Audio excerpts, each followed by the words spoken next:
সময় অনুযায়ী সব কিছুরই চেহারা পরিবর্তন হয়। তাই সময় অনুযায়ী ভার্বের যে চেহারার পরিবর্তন তাকেই আমরা বলি টেন্স। আর এই টেন্স দুটো প্রকারে বিভক্ত, একটা হচ্ছে অনির্দিষ্ট আর একটা নির্দিষ্ট। এবং এই অনির্দিষ্ট আবার সাধারণ এবং চলমান অর্থে দুই ভাগে বিভক্ত, তেমনি নির্দিষ্ট সাধারণ এবং চলমান এই দুই ভাগে বিভক্ত। এই যে নির্দিষ্ট অনির্দিষ্ট সাধারণ চলমান এইগুলো মিলিয়ে আমরা যে টেন্সের প্রকারভেদগুলো তৈরি করি সেইটা নিয়েই আজকের আলোচনা। চলো দেখা যাক। পার্টস অফ স্পিচের ভিতরে ভার্ব না হলে সেন্টেন্স হয় না, আর এই ভার্বের চেহারা কিন্তু পরিবর্তিত হয়। তো ভার্বের চেহারার অথবা রূপের পরিবর্তন ঘটে এবং এটা অবশ্যই সময় অনুযায়ী।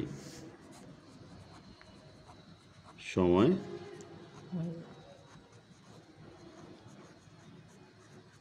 অনুযায়ী তো বলা হচ্ছে সময় অনুযায়ী ভার্বের রূপের পরিবর্তন বা ভার্বের চেহারার পরিবর্তন, একেই আমরা বলছি টেন্স, যার আর এক নাম হচ্ছে ফাইনাইট ভার্ব। সেন্টেন্সের অন্যতম আবশ্যিক উপাদান। একটা সেন্টেন্সের সাবজেক্ট এবং ফাইনাইট ভার্ব অবশ্যই থাকবে।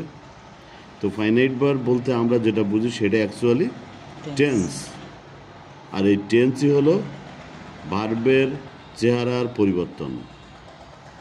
যেমন আমি খুলনাতে যাব আগামীকাল।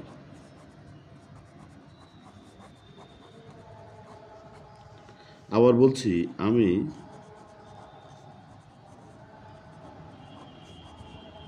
খুলনাতে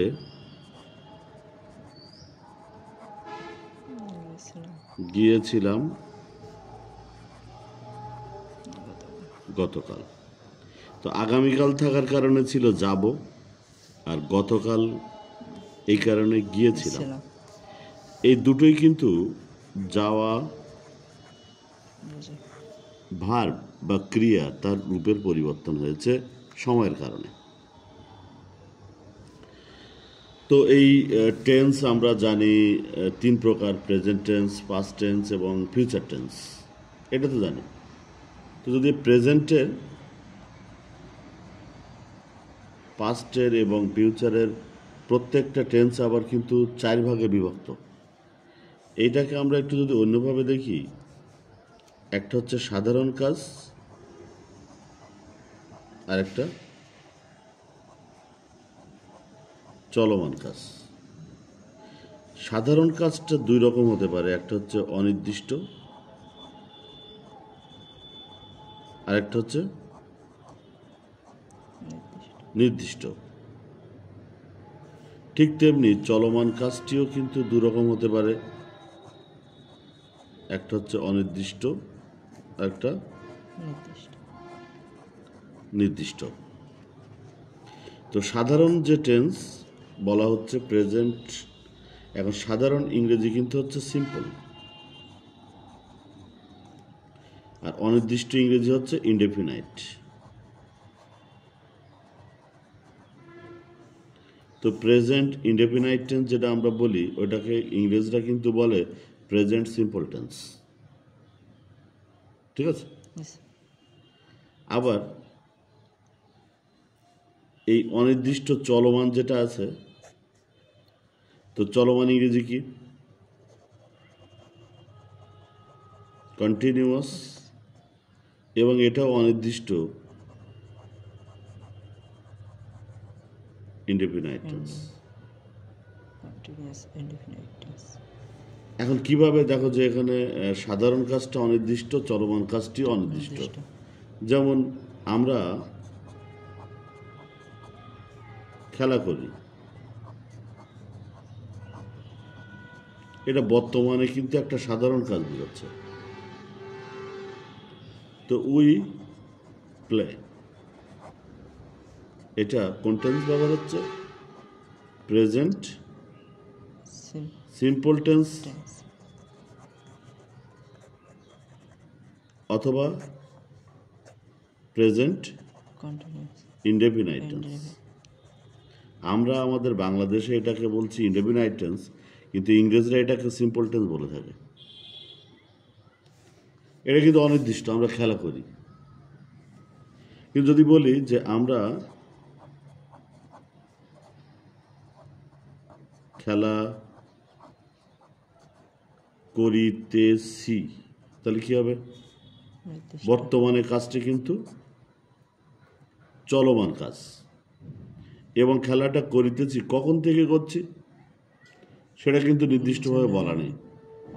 এটা 2 মিনিট আগে শুরু হতে পারে, 10 দিন আগেও শুরু হতে পারে। তা আমরা খেলা করিতেছি, কাজটি চলমান। তো খেলা করি এটা সাধারণ ছিল, এটা খেলা করিতেছি এটা চলমান, তাই এবং এটা অনির্দিষ্ট চলমান। এটাকে আমরা বলছি উই আর প্লেইং। এটা কন্টেন্স হচ্ছে present continuous tense.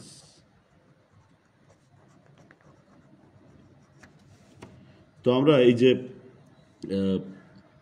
Present continuous, এটা অ্যাকচুয়ালি ইনডেফিনাইট কন্টিনিউয়াস। ইনডেফিনাইট কথাটা আমরা বলছি না। ইংরেজরাও কিন্তু এই যে ইনডেফিনাইট কথাটা বলে না, ওরা বলে প্রেজেন্ট সিম্পল টেন্স। ঠিক তেমনি এবার সাধারণ কাজটা কিন্তু নির্দিষ্ট হতে পারে। যেমন আমরা খেলা করিয়াছি, ঠিক আছে। আরেকটা হচ্ছে আমরা 10 মিনিট ধরে খেলা করিতেছি। বর্তমানে যে বিষয়টা দেখা যাচ্ছে, এই যে খেলা করিতেছি চলমান না, কিন্তু এটা 10 মিনিট ধরে, তার মানে এখন যদি 7টা বাজে, তাহলে আমি 6:50 থেকে খেলাটা শুরু করেছি 10 মিনিট ধরে। তাহলে এটা তো নির্দিষ্ট কন্টিনিউয়াস।